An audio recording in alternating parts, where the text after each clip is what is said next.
তারেক রহমান ক্ষমতার গদিতে বসতেই আরএডব্লিউ, আইএসআই আর ডিজিএফআই এর দাদাগিরি চিরতরে শেষ হতে চলেছে। দক্ষিণ এশিয়ার রাজনীতিতে এতদিন যারা ছায়া সরকার হয়ে কলকাঠি নাড়ত, তাদের সেই পুরনো দাবার চাল এবার পুরোপুরি ভেস্তে যেতে বসেছে।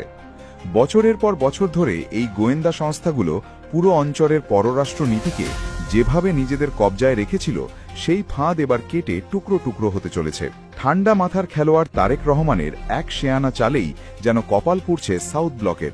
15 বছর ধরে স্বৈরাচারী শেখ হাসিনা যেই আরএডব্লিউ আর ডিজিএফআই এর কাঁধে ভর করে দেশ চালিয়েছিল, সেই শিকলে বন্দি কূটনীতির খেল এখন পুরোপুরি খতম।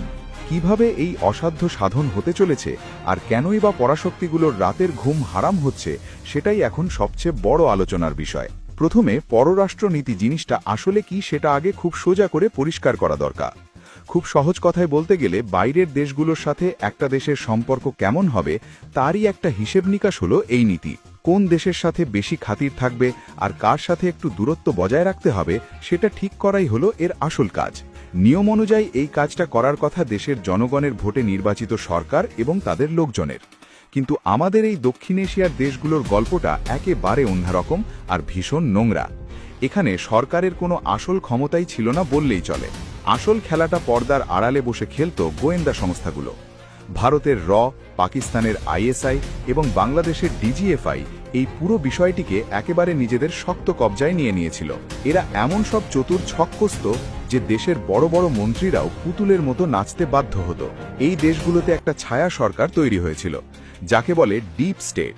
কে ক্ষমতার গদিতে বসবে আর কে বিরোধী দলে গিয়ে রাস্তায় মার খাবে, সেটা আগে থেকেই এই গোয়েন্দারা ফিক্স করে রাখত। দেশের সাধারণ মানুষের ভালো মন্দের কোনো তোয়াক্কাই তারা করত না। তাদের একটাই ধান্দা ছিল যে কোনো মূল্যে নিজেদের ক্ষমতা ধরে রাখা এবং বিদেশি প্রভুদের খুশি করা। এই গোয়েন্দাদের ইশারায় একটা দেশের পুরো সিস্টেম কিভাবে ধ্বংস হয়ে যায়, সেটা এখন সবার সামনে একেবারে জলের মতো পরিষ্কার হয়ে গেছে।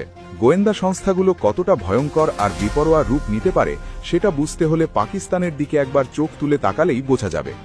সেখানে সামরিক বাহিনী আর আইএসআই এর কথার বাইরে একটা গাছের পাতাও নড়ত না। 90-এর দশকে পাকিস্তানের জনপ্রিয় নেত্রী বেনজির ভুট্টো যখন একটু স্বাধীনভাবে কাজ করতে চাইলেন, তখন এই আইএসআই তাকে চরমভাবে সাইজ করার প্ল্যান শুরু করে। দেশের মানুষের জন্য ভালো কিছু করার চেষ্টা করাই ছিল তার সবচেয়ে বড় অপরাধ। তাকে শুধু ক্ষমতা থেকে টেনে নামানোই হয়নি, পরবর্তীতে দুনিয়া থেকে চিরতরে সরিয়ে দেওয়ার পেছনেও এই ভয়ঙ্কর চক্রের অনেক বড় হাত ছিল বলে সবাই জানে। এরপর আসি বর্তমান সময়ের সবচেয়ে জনপ্রিয় নেতা ইমরান খানের কথায়। তিনি চেয়েছিলেন আমেরিকার মতো বড় দেশের চোখ রাঙানি তুড়ি মেরে উড়িয়ে দিয়ে মাথা উঁচু করে চলতে। দেশের স্বার্থকে সবার ওপরে রেখে তিনি রাশিয়া সফরেও গিয়েছিলেন, যা পশ্চিমাদের একদম পছন্দ হয়নি। পাকিস্তানের এই আইএসআই সেটা কোনোভাবেই হজম করতে পারেনি। তারা উল্টো ইমরান খানকেই চরম নাকানি চুবানি খাইয়েছে। নানা রকম ভুয়া সাইফার মামলা আর দুর্নীতির নাটক সাজিয়ে তাকে ক্ষমতা থেকে টেনে হিচড়ে নামানো হয়। তার দলের সাধারণ লোকজনের ওপর এমন অত্যাচার চালানো হয় যা দেখলে কলিজা শুকিয়ে কাঠ হয়ে যায়। একটা নির্বাচিত সরকার গোয়েন্দাদের কথা না শুনলে তার পরিণতি যে কতটা জঘন্য হতে পারে, পাকিস্তানের এই ঘটনাগুলো তারই জ্বলন্ত প্রমাণ। বাংলাদেশের অবস্থা তো আরও বেশি ভয়াবহ আর জঘন্য ছিল।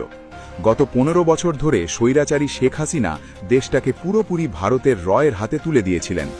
এই র আস্তে আস্তে বাংলাদেশের গলার কাটা হয়ে দাঁড়িয়েছিল। দেশের ভেতর পুলিশ প্রশাসন থেকে শুরু করে অর্থনীতির সব জায়গায় তাদের লোক বসেছিল।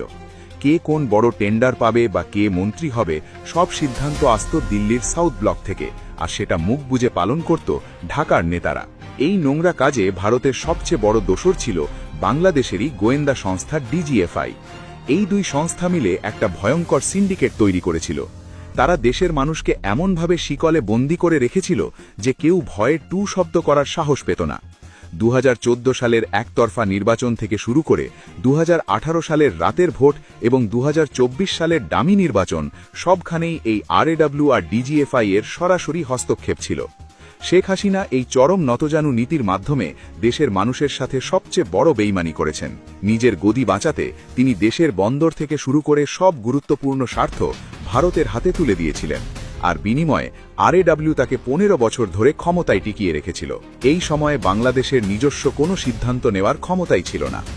আয়না ঘরের মতো গোপন জেলখানা বানিয়ে সাধারণ মানুষকে গুম করে রাখার মাস্টারমাইন্ড ছিল এই গোয়েন্দারাই। আরএডব্লিউর পাতা ফাঁদ এতটাই ভয়ঙ্কর ছিল যে পুরো দেশটাই যেন ভারতের একটা অঙ্গরাজ্যে পরিণত হয়েছিল।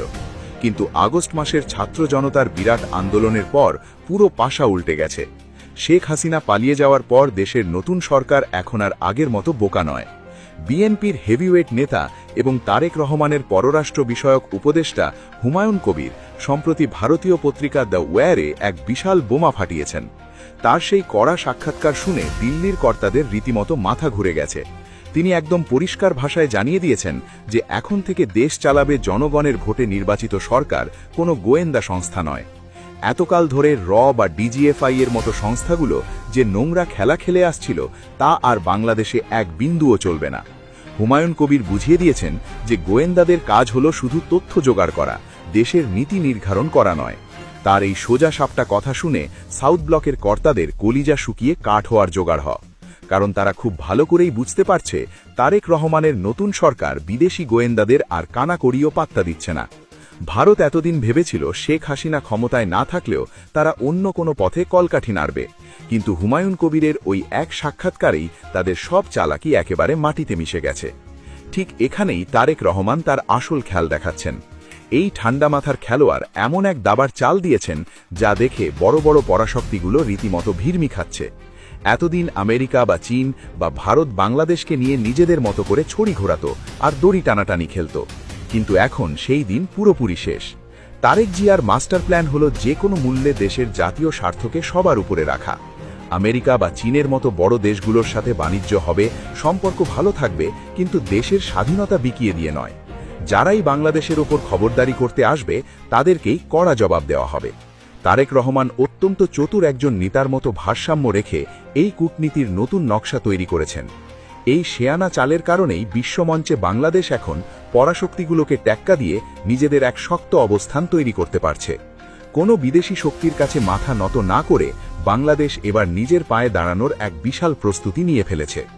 ভারত বা আমেরিকার মতো দেশগুলো এখন খুব ভালো করেই জানে যে বাংলাদেশের বর্তমান নেতৃত্ব আগের মতো মেরুদণ্ডহীন নয়, তাই তারাও এখন অনেক হিসেব নিকাশ করে সাবধানে পা ফেলছে।